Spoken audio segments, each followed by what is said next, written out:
Hello everyone, Cleo here, and I am refilming this video. I feel like I haven't said that in a while, so I'm gonna consider that a positive, but yeah. Reviewing this footage, it turned out that my audio was not connected, and that reminds me that I need to check whether the audio is coming through at this point in time. But so yeah, I have to refilm this video, and it's a real shame because it had like my live reactions to an unboxing, and I might see if I can include them as a sort of like mime session to this video, but we'll see whether I can use that footage or not. I also have a guest star in the form of a fly that has been trapped in my room for a few days, so yeah, he will probably make an appearance again within this video.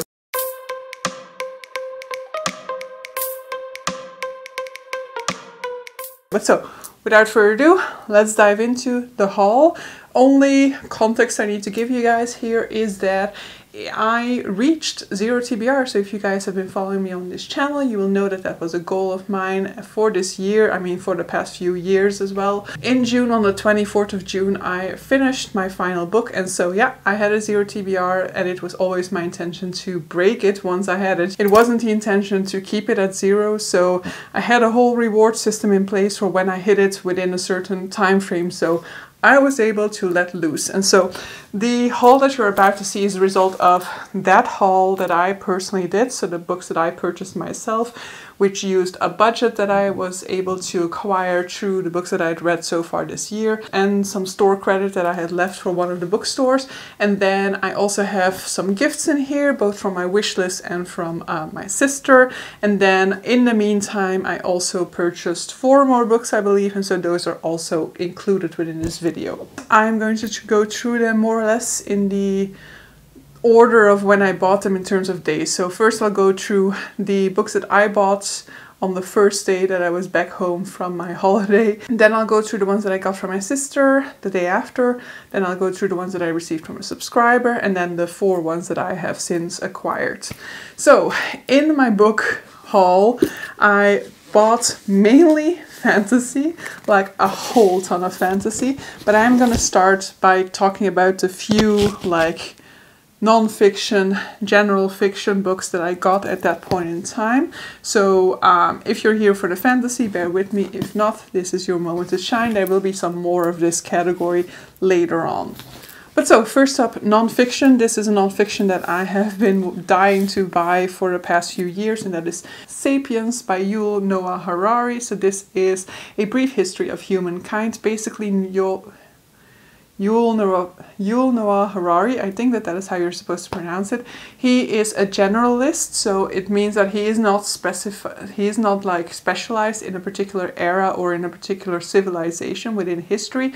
He very much looks at the broad scope, at the broad changes, the broad sort of like evolutions within human history. And so this book is going to share some of his insights. I've heard nothing but good things. At that time it was a very hyped book, a whole lot of people were reading it, and everybody, as far as I'm aware of, really loved it. A whole lot of people were reading it who don't typically read history nonfiction, and so it seems like it's a very much universally beloved book. I've also listened to a podcast by Yuval Noah Harari in which he was kind of giving some of the insights that will be further explored within this book, and I found that to be a really fascinating podcast, so I've really been looking forward to picking this one up and checking it out for myself.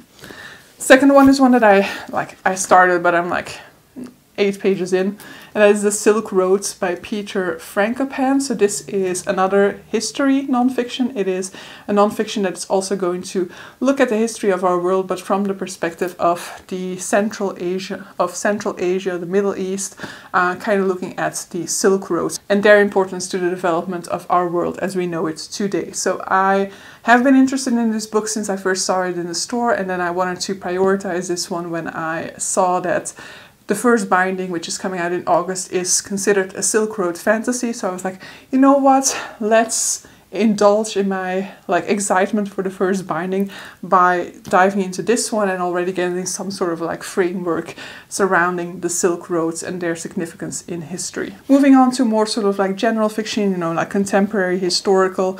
I think these are all, no, one of them is historical, the rest is contemporary, I guess. First up we have A Certain Hunger by Chelsea G. Summers. There is actually a beautiful, more beautiful cover for this one, which I will have on the screen. So this is basically, I don't know too much about it. It's got cannibalism in it, and that's the reason why I bought it. Next up, I'll talk about two books that kind of have something similar, like they have a similar theme.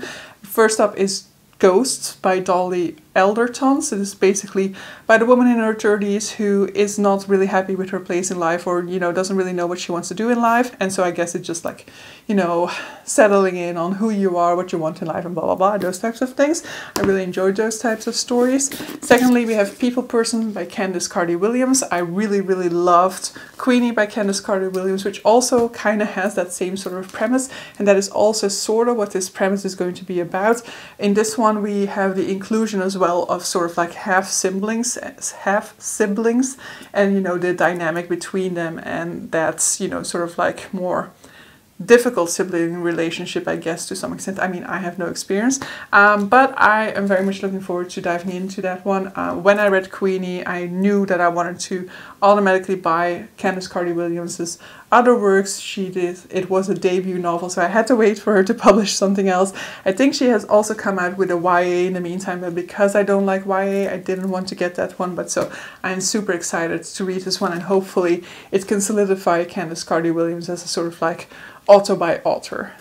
Another one that, through the magic of editing, will be in the correct place within this video is Sorrow and Bliss by Meg Mason. This book was brought to my attention in the run-up to the Women's Prize for Fiction because it was shortlisted, and like everybody who I heard talk about it said that this was an amazing read and they absolutely loved this one. As far as I'm aware, it's about a depressed woman and it's really just about mental health, and I don't think it's got a lot of plot to it, or at least like the way that people describe it. I still haven't uncovered what the plot is, but it's supposed to be amazing, and, you know, I am very much looking forward to diving into it. And then the final sort of like realistic fiction work for that initial book haul on the 2nd of July is Lessons in Chemistry by Bonnie Garmus. So this is a historical fiction work. So it is a feminist text in which we're looking at this woman who was kind of seen as this sort of like brilliant chemist when she was still at university. So while she was still studying to become a chemist, I think it's chemistry.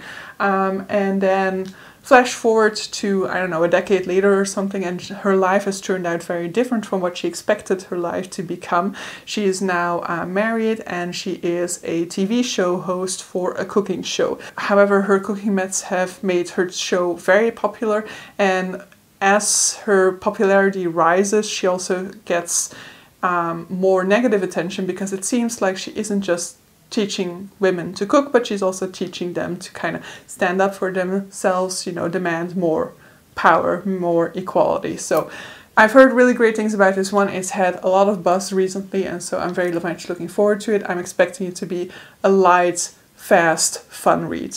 Moving into the fantasy that I bought on that day. First one is The Unspoken Name by A.K. Larkwood. This is the July buddy read for the Howling Pack, which is a book club hosted by Sasha from the channel The Wild Sasha.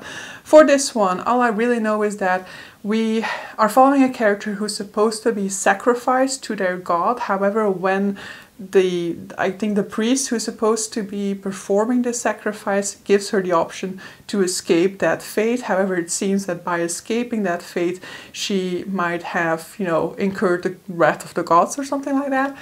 That's all I really know about it. Probably there's a whole lot more to it that I'm not familiar with, but I like to go into fantasy without too much information about what the plot will entail. Makes sense to also then immediately mention the July buddy read for her Patreon, which is the Winter Pack, and the book is Nettle and Bone by T. Kingfisher. So we don't always have a buddy read for the Patreon because she already has that book club, but from time to time we settle on a book that we want to read together, and this will be the first time that I am participating. The same for the Howling Pack, actually. So Nettle and Bone is a book by T. Kingfisher. Kingfisher. I have not read any T. Kingfisher yet because I only found out about them during Project Zero TBR, but I first heard about them when Ashley from A Frolic True Fiction was reading The Raven and the Reindeer, I think, and she really enjoyed that one a whole lot. For this one, I've already forgotten what it was about. I think I looked at the premise when I was first filming this video. Oh yeah, right. So it is about this girl and her sister is suffering from an abusive relationship with a prince. And so one day she realizes that, you know, nobody is coming to save her sister, so she will have to save her sister herself. I think it's gonna be like fairy tale-esque, dark fairy tale potentially, and I've heard really good things about this one. I've heard really great things about T. Kingfisher in general, so looking forward to this one, but I'll probably be reading it more towards the end of July, because that's when most of the people in the winter pack will be reading it. Next, let me mention the first book that I bought, the one that I knew from the beginning I needed to get, and that is The Dragon Republic by R.F. Kuang, and it is actually already finished at this point in time. I finished it yesterday evening. So this is the continuation to the Poppy War trilogy. I also bought the third book within the trilogy at the same time. So that will be The Burning God.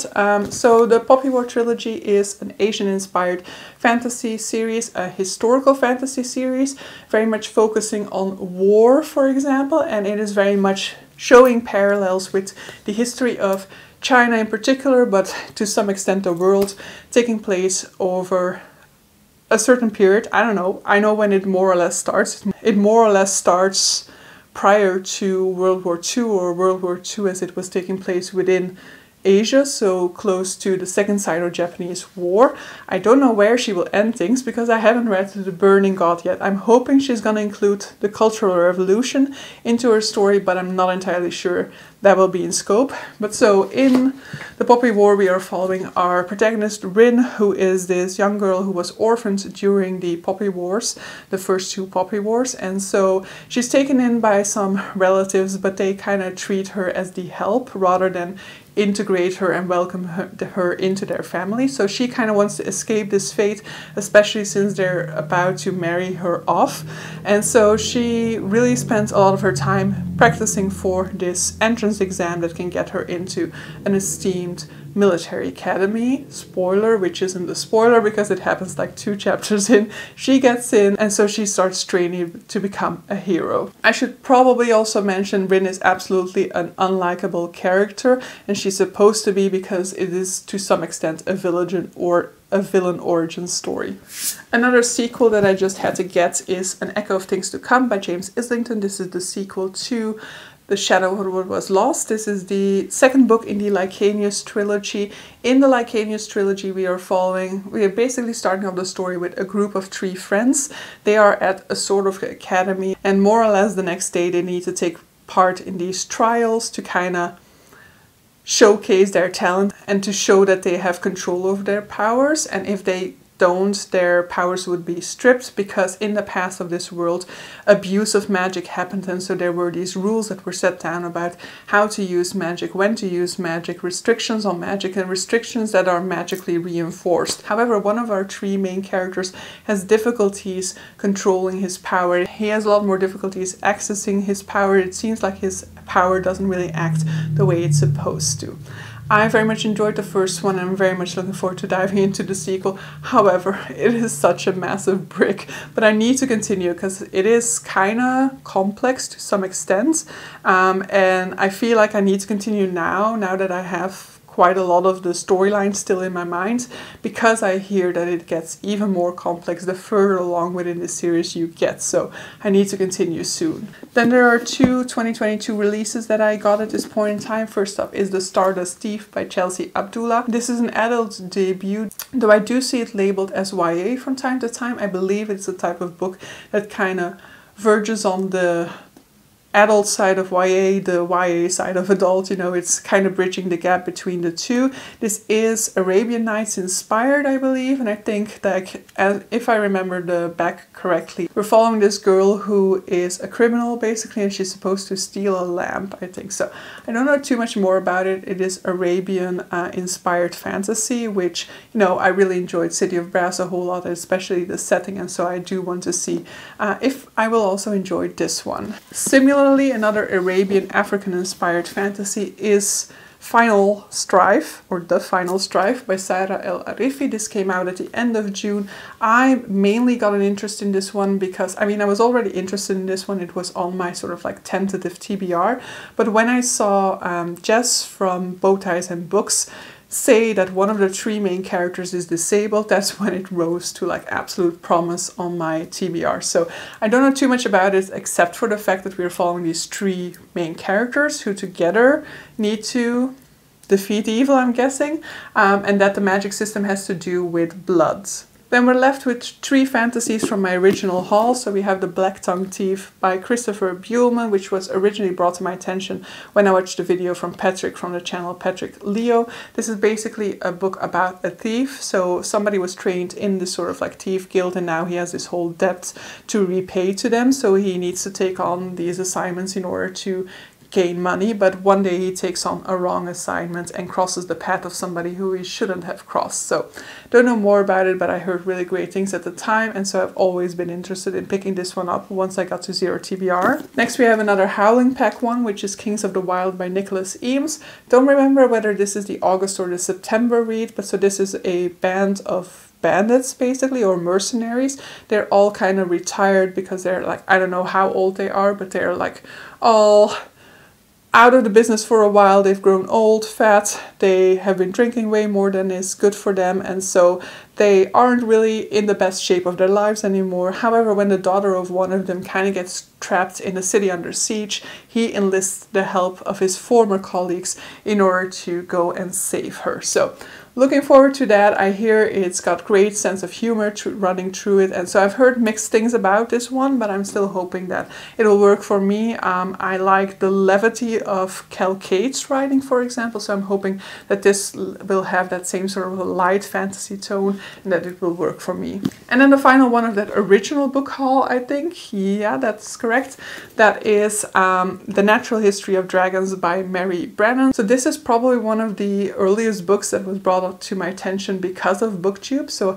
I added this to my Goodreads Want to Read list around the time in which I started watching BookTube, and I think it was actually Murphy from Murphy Napier's channel who brought it to my attention at that point in time, but at this point in time I'm mainly associated with Sasha from The Wild Sasha.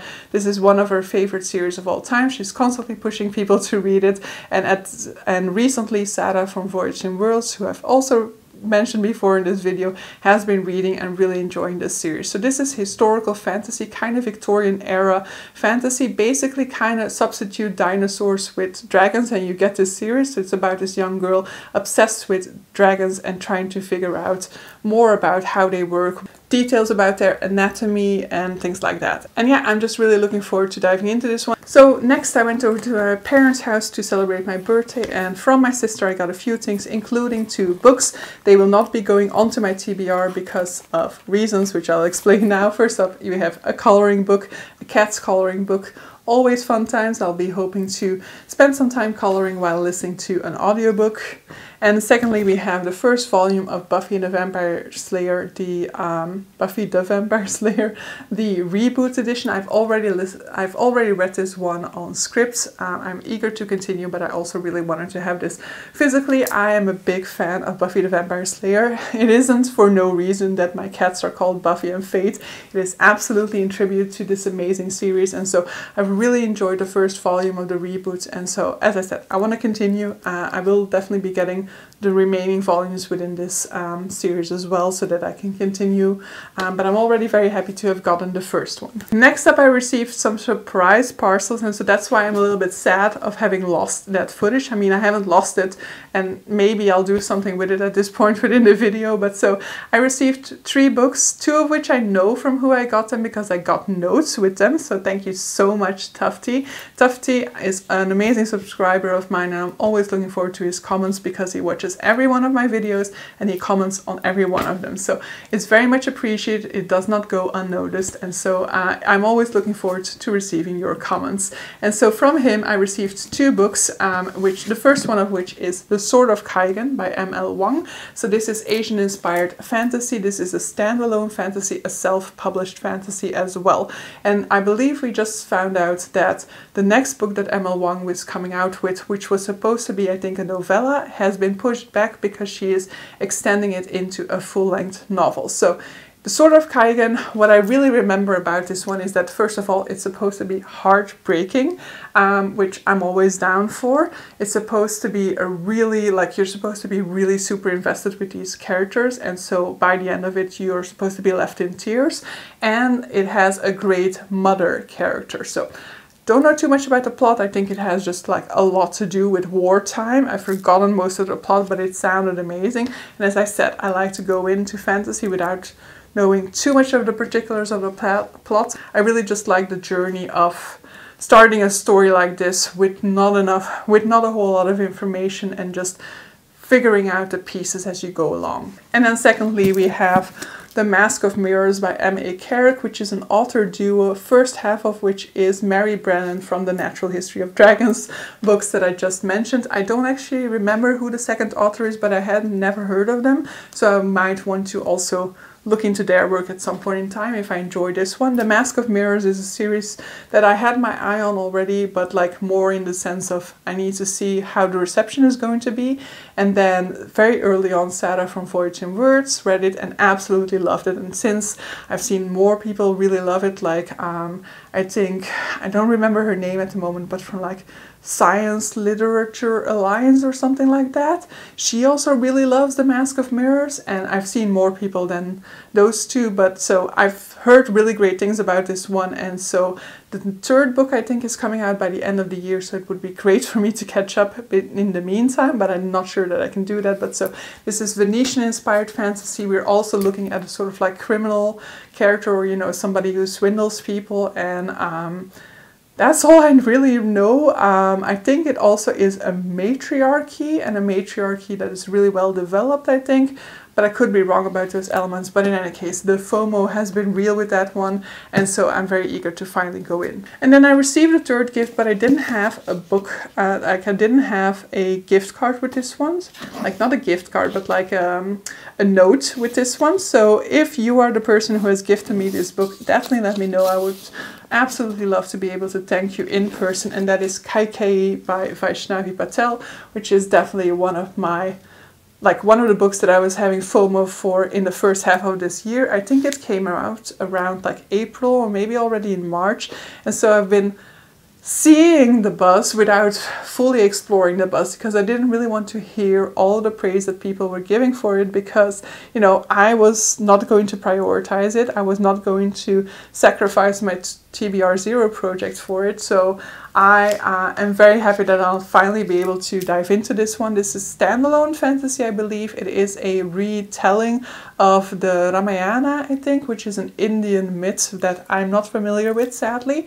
And so it's basically a feminist reclaiming of that story. And so we're looking at this character, Kaikei, who is in the Ramayana. And it seems to be about this girl who's frustrated with not having control over her life and the life of the women around her, and so goes on a journey of discovery of this long-lost magic. Could be wrong about that, but yeah, I've heard really great things about it, and so I'm eager to dive in, as I've been said for all of these books, I think. And so what we're left with is 4 books that I've hauled since, 2 fantasy, 2 translated works. So the first one is for a book club, which is the Of Queens, Witches and Valkyries book club, hosted by Sarah from Voyage in Words. I only mention 2 people in most of my videos, which is Sasha from the Wild Channel and Sarah from Voyage in Words. So this is the Goblin Emperor. The Goblin Emperor by Catherine Addison. Basically, this was the book I was least interested in from the poll from this month, but I am still very much interested, especially since Scott Lynch says, challenging, invigorating, and unique. If court intrigue is your wine of choice, The Goblin Emperor is the headiest vintage I've come across in years. I love me some court intrigue, I love me some political fantasy, so bring it to me. This is goblin fantasy, and that's kind of the reason why I wasn't too interested, because I have some prejudice that it will be too romance filled, but I don't know whether I'm just confusing it with fae fantasy. In any case, I've never read a goblin fantasy, so I'll try to get rid of these sort of like prejudices in my mind and go in with no expectations, no idea about what to expect, and hopefully it will surprise me. In any case, I absolutely love this edition. So this is like the teeniest, tiniest edition. Like, I mean, this is a standard sort of like mass market, and so it's even smaller than that, and I just love how glossy and how floppy it is. So give me more of this edition, please.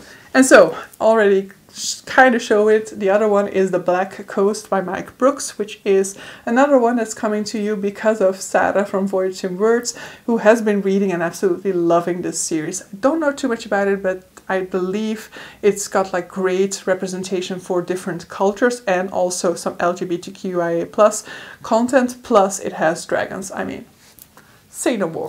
Final book in this one is coming out in September, I think, so I'm hoping to still read this one in July and then continue on and immediately catch up. And then the final two books who have arrived on my doorstep like an hour ago at the most. First up is If Cats Disappeared from the World by Genki Kawamura. It's exactly what the title describes. One day cats start disappearing from the world.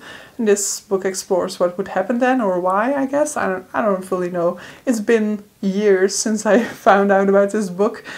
So like with many of these, I once knew the premise. It has disappeared from my mind, but I've always remained excited about picking up this book one day. And clearly there was a theme to these two purchases, because the next one is The Guest Cat by Takashi Hiraide. I don't actually know too much about this one. I only know that it features a cat and that it is apparently quite heartbreaking. So that's kind of scary as well, but it's like super short, so no biggie, I could definitely do this. So yeah, that's it for this book haul. That means that I'm currently at a TBR of 23 books. So we've quickly climbed those numbers again, but I mean, that's no biggie. I think I want to try and keep it under, like definitely under 40, but maybe even under 30. So I'll try to contain myself for the coming weeks and just read a little bit more of the books that I currently have. I have more than enough books that I'm more than excited to dive into at this point in time, so no need to keep adding books to it. I will just add a few more once I've read a few more. But so yeah, hope you guys enjoyed this one. Once again, a big thank you to anybody who has gifted me something, but a big thank you in general to anybody who is part of this channel, who has been following my TBR 0 journey. It's definitely been a big part of the success of this journey, knowing that there were people who were following along and excited along with me. You know, when it was a little bit more difficult, or when I was struggling a little bit more, you know, feeling like, ugh, when is this going to be over? When will I finally be done with this? It was a nice sort of encouragement to know that there were people who were following along and who were excited month after month to see my progress and to see whether I was able to do this and to kind of look forward with me towards the end of this journey. So a big thank you to you guys. You've been the emotional support blanket for this journey. And so we're done with it, but we aren't done with each other. So hopefully you guys will continue to follow my journey, and hopefully there's just some exciting new fresh content coming your way, because I feel like creatively the juices have been flowing recently. So hopefully that will be reflected in my content as well in the future. But so yeah, hope you guys enjoyed this video. See you guys for the next one. Bye!